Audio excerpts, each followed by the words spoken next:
10 clés pour vaincre à jamais le manque de motivation à partir de réflexions de Carl Jung. Première partie. Il existe une force discrète, presque invisible, qui distingue ceux qui changent leur vie de ceux qui rêvent de le faire. Ce n'est ni le talent,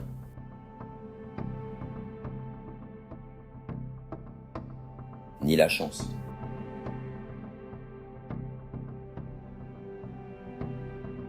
ni les privilèges.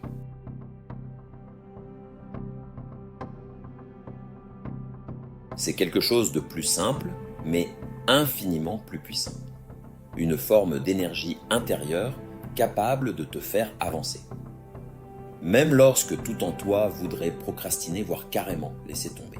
Cette vidéo te propose les 10 clés pour vaincre une bonne fois pour toutes ce poison silencieux qu'est le manque de motivation. Pas des recettes magiques.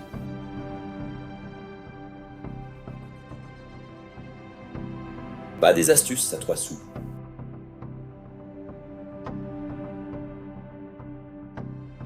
Mais des vérités profondes, nourries par la pensée d'un grand philosophe, Carl Jung. Ces clés, si tu les comprends vraiment, transformeront non seulement ce que tu fais, mais aussi qui tu es. Première clé.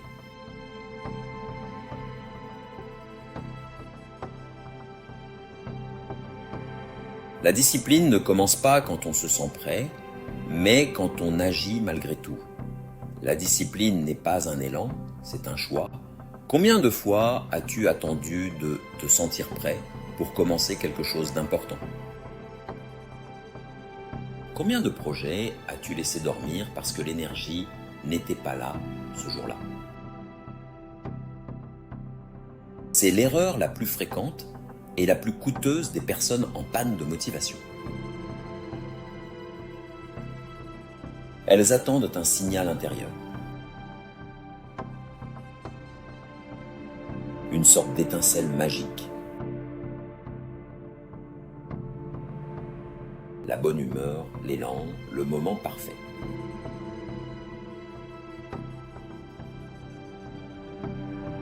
Comme si l'action devait nécessairement être précédée d'un état émotionnel favorable. Mais cette attente est un piège.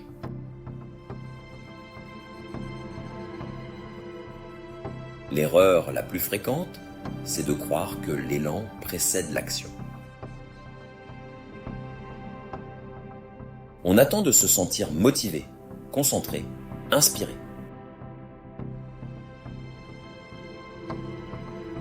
Mais l'attente devient la norme.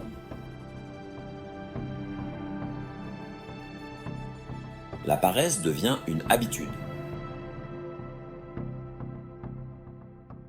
Un trait du caractère qui nous fait mal, qu'on a du mal à assumer.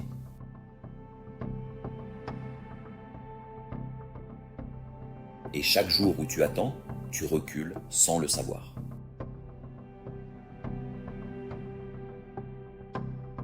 La vérité, c'est que l'énergie vient après.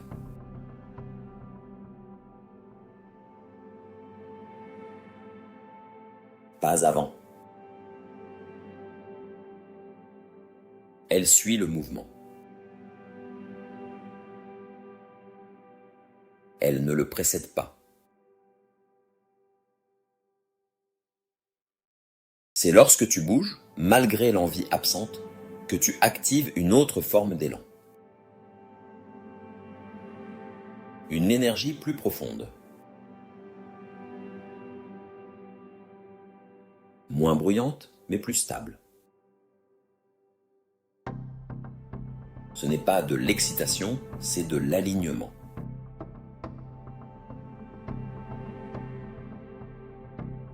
Être discipliné, ce n'est pas ressentir.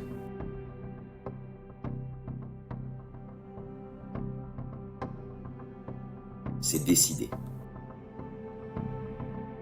La discipline n'est pas un ressenti. Ce n'est pas une impulsion passagère.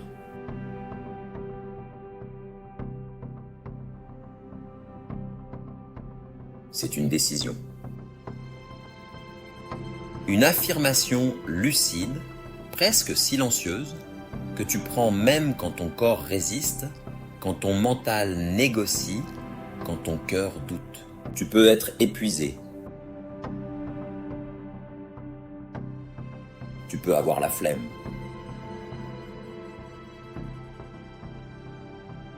Tu peux être envahi par l'envie de tout remettre à demain. Et malgré tout, tu peux agir. C'est même là, dans ce moment de grande hésitation, que commence ta véritable force. Faire ce que tu t'es promis de faire. Non pas parce que tu en as envie, mais parce que tu sais que c'est ce que tu veux profondément. Parce que c'est ce que ferait la personne que tu es en train de devenir.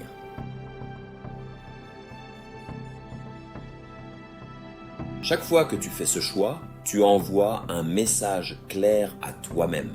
Je ne suis pas mes humeurs, je suis mes engagements. C'est facile à dire, n'est-ce pas? C'est plus facile à dire qu'à faire. Pourtant, ce message change tout. Je t'invite à répéter cette affirmation comme un début de ton processus de changement. Dis 3 fois. Je ne suis pas mes humeurs, je suis mes engagements.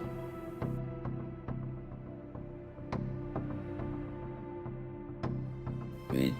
Je ne suis pas mes humeurs, je suis mes engagements.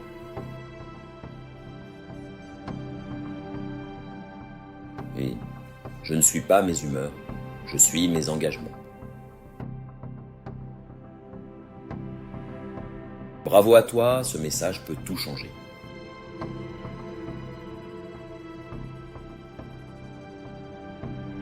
Carl Jung a dit « La croissance de la personnalité se fait à partir de l'inconscient ».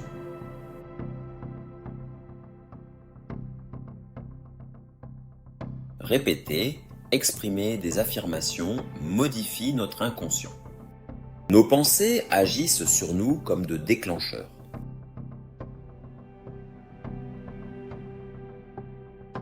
Ce message, je ne suis pas mes humeurs, je suis mes engagements. Transforme ta relation à l'effort.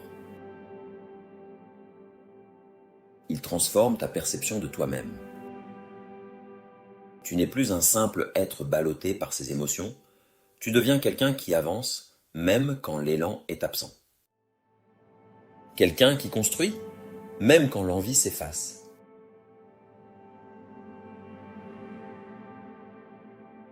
Quelqu'un qui agit parce qu'il l'a décidé et non parce qu'il en a soudainement l'énergie. Ce basculement intérieur est discret mais puissant.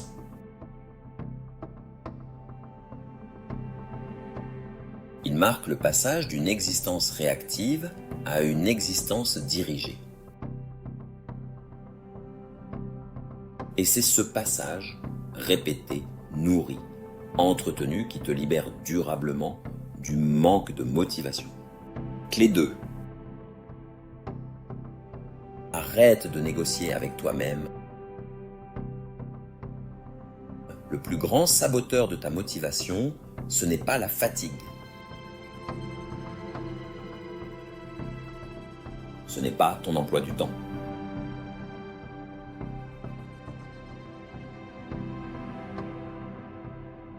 Ce n'est même pas le manque de talent.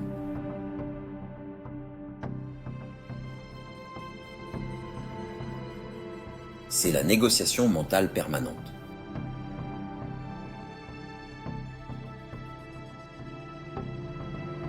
Tu sais ce que tu dois faire. Tu le sais très bien. Tu le sais parfois avec une grande clarté. Mais au moment d'agir, une autre voix s'invite. Discrète. Rationnelle. Persuasive. Ce n'est peut-être pas le bon moment.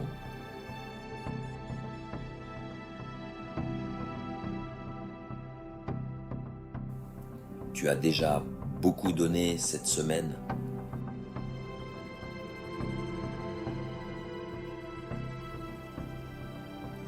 Tu pourrais le faire demain, ce serait plus efficace.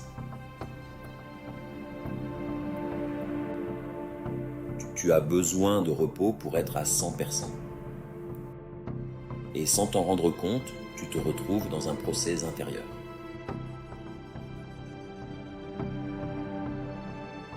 Un tribunal mental où l'accusation et la discipline et la défense t'ont besoin de confort immédiat.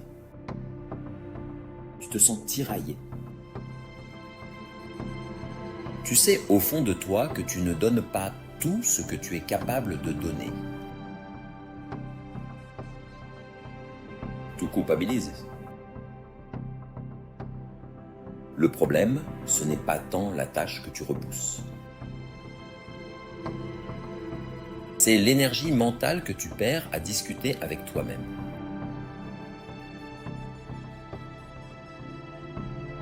Parce que chaque fois que tu entres dans ce débat, tu alimentes l'idée que tes engagements sont négociables. Et quand quelque chose est négociable, il finit par être remis en question. Puis contourné. Puis abandonné. Tu crois que tu réfléchis. Mais tu rationalises. Tu inventes des explications logiques à ce qui n'est au fond qu'un évitement déguisé. Tu veux retrouver ton feu intérieur? Commence par retirer le micro à cette voix qui débat de tout.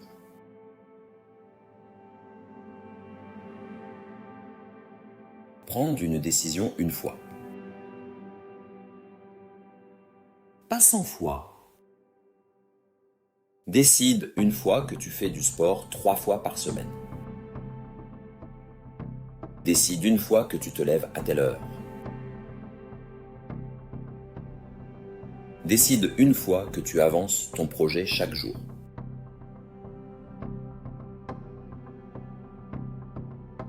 Et n'ouvre plus la porte au débat.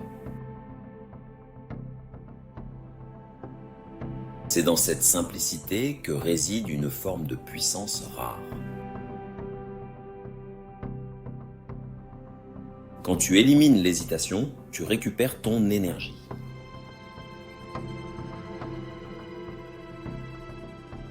Tu redeviens disponible pour l'action, pas pour l'argumentation.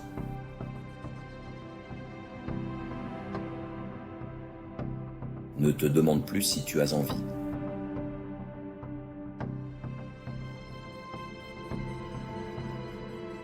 Demande-toi seulement si tu avais décidé de le faire.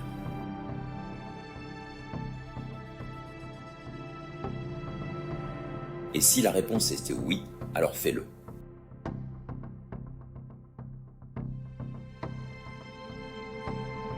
Calmement. Sans bruit. Sans tension. Et tu verras que la force n'est pas dans le combat. Elle est dans l'évidence de que tu dois passer à l'action.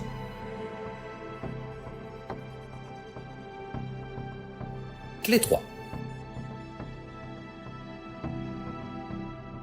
Ce que tu répètes devient ce que tu es. Tu n'as pas besoin d'un moment d'exception.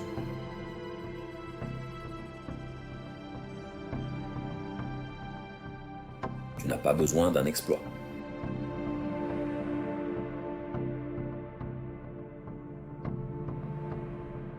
Tu as besoin de répétition.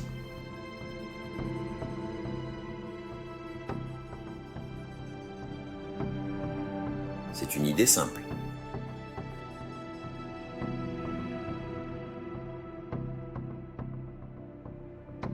Trop simple pour flatter l'ego.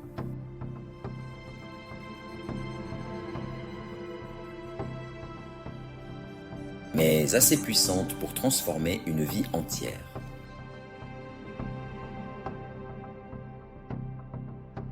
On croit souvent que ce sont les grandes décisions qui nous changent.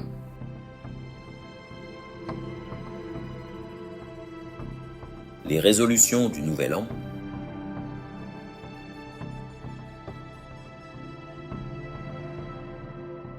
les promesses émues,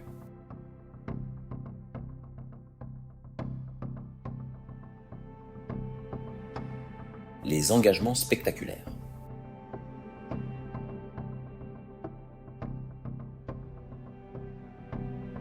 Mais ce ne sont pas ces actes-là qui comptent.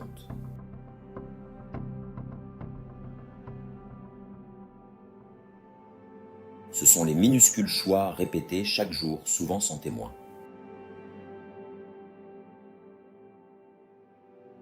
Ce sont eux qui sculptent en silence ton identité, ta trajectoire, ton monde intérieur. Tu veux changer ?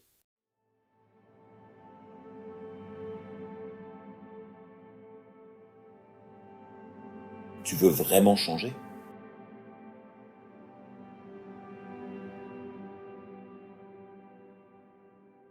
Alors oublie les grandes proclamations.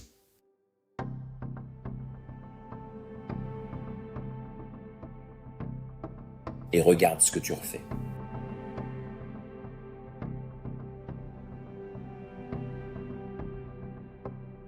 Encore.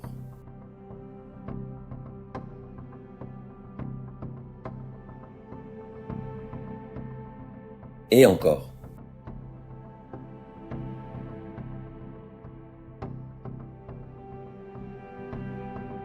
L'habitude, c'est ce qui reste quand la motivation s'est envolée.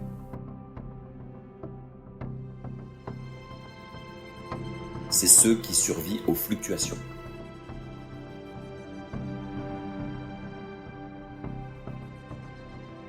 C'est ce qui structure ta journée, même quand ton mental est ailleurs.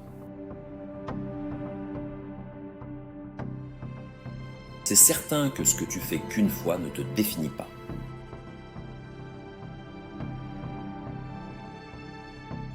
Mais ce que tu fais 100 fois, 1000 fois, même sans y penser, devient toi. Tu peux méditer une fois et te sentir apaisé.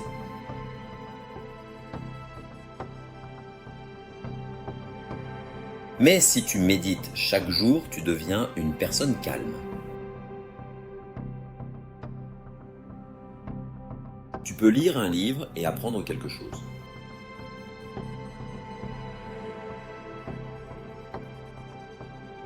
Mais si tu lis un peu tous les soirs, tu deviens une personne cultivée.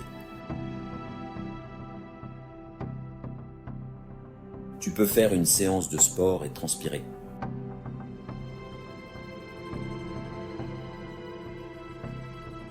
Mais si tu bouges chaque jour, tu deviens une personne en mouvement.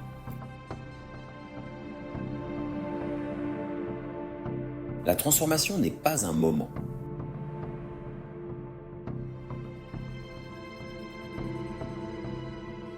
C'est un rythme.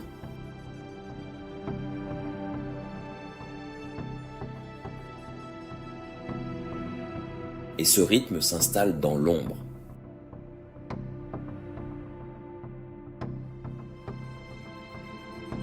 Il n'a pas besoin d'être applaudi.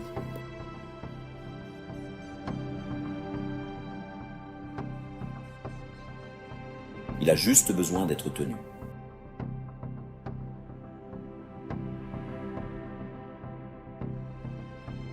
C'est dans les jours sans magie, dans les gestes invisibles, que se construit la version la plus solide de toi. Pas quand tu es applaudi.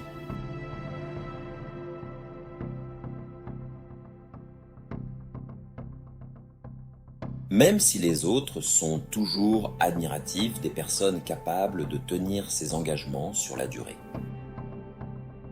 Pas quand tu es vu.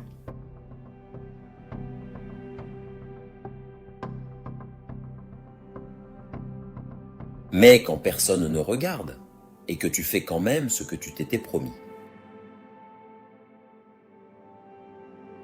Ce Ce que tu fais quand tu pourrais facilement tricher, mais que tu choisis de rester fidèle.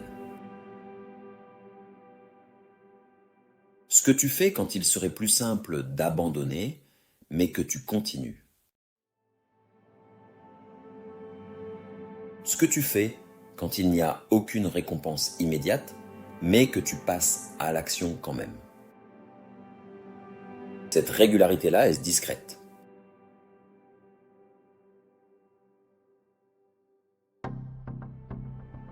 Tu sentiras du réconfort à être régulier dans ce que tu t'es engagé envers toi-même. La régularité ne fait pas de bruit.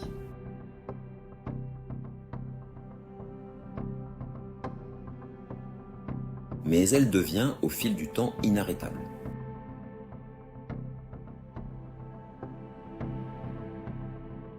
Parce qu'un jour, la répétition devient réflexe.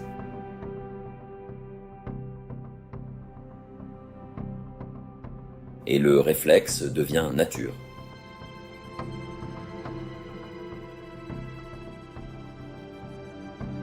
Et ta nature devient ton socle.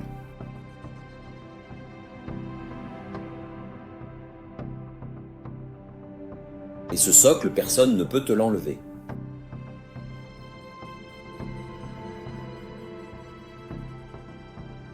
Tu deviens inarrêtable.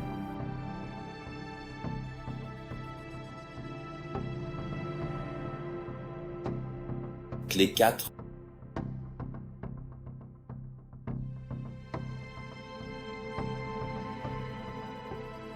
Ton rapport à la difficulté détermine tout.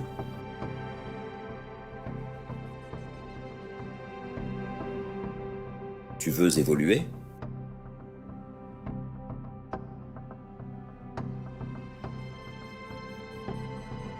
Alors commence par changer ta façon de regarder l'effort.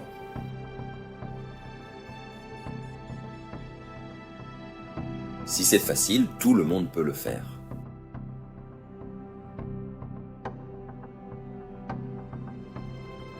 Apprends à voir la difficulté comme un moyen de montrer ta valeur. De montrer à toi-même ton potentiel.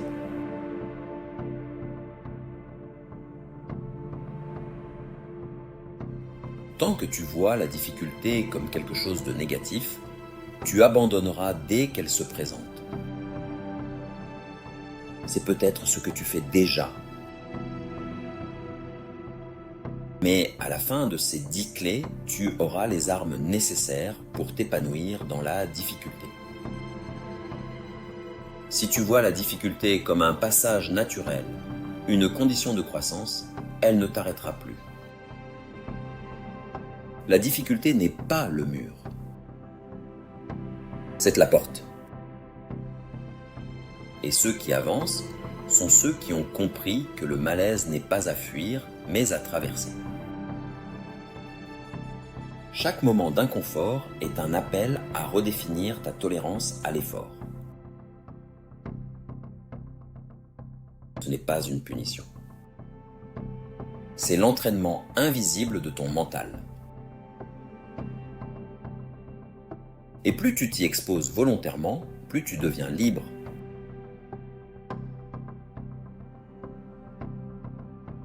Clé 5.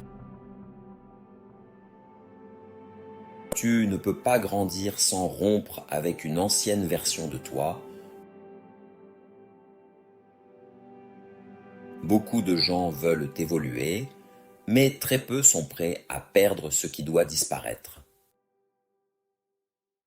Ils veulent changer, mais en gardant ce qui les retient.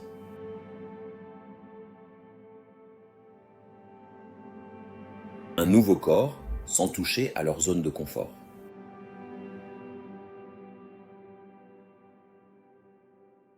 Une nouvelle façon de penser sans renoncer aux anciennes excuses. Une vie plus forte, plus claire, mais sans déranger leurs habitudes profondes.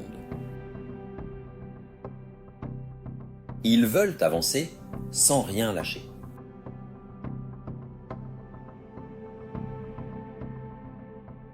Mais c'est impossible. La transformation exige une rupture. Pas une amélioration, pas un ajustement.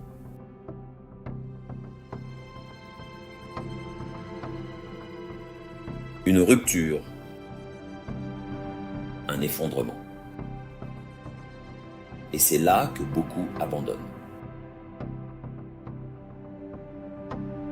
Pas parce que c'est trop dur, mais parce que ça demande de laisser mourir quelque chose.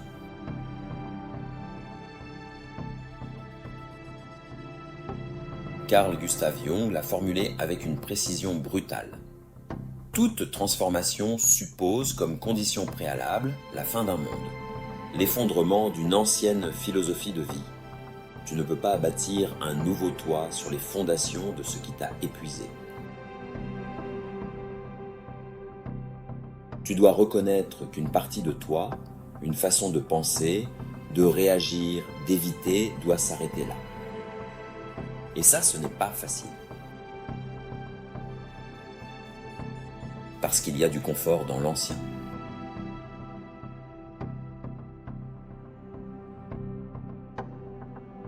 Même si c'est toxique, c'est familier. Même si c'est limitant, c'est connu. Même si ça t'abîme, tu sais comment y survivre.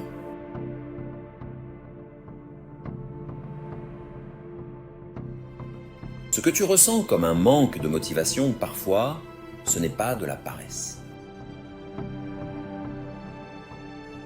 C'est un deuil non fait.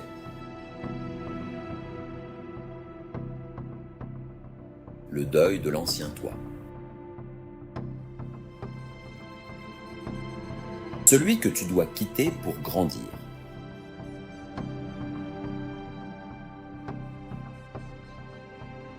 Celui qui veut rester là, même si tu sais qu'il ne peut pas venir avec toi là où tu vas. Et tant que tu ne romps pas, il restera là.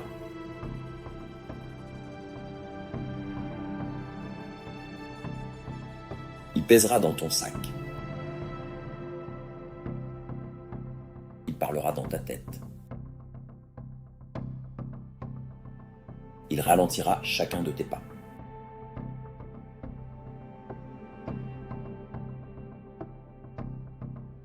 Mais si tu acceptes de lâcher, si tu regardes en face ce qui doit mourir, alors quelque chose d'autre naît.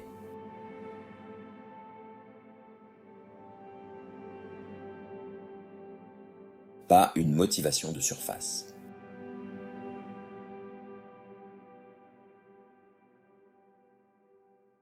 Une autre énergie. Plus dense. Pas une fuite en avant. Mais une construction intérieure, une stabilité nouvelle.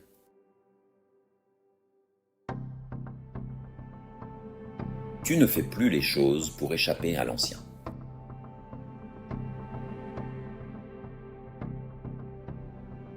Tu agis pour honorer ce que tu es en train de devenir. Et à partir de ce moment-là, tu cesses d'être en lutte avec toi-même. Tout avance. Pas parce que c'est facile, mais parce que tu sais que tu n'es plus la même personne qu'avant.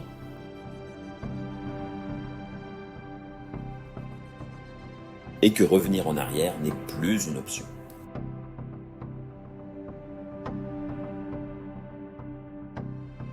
Les 5 dernières clés t'attendent dans la deuxième partie de cette vidéo.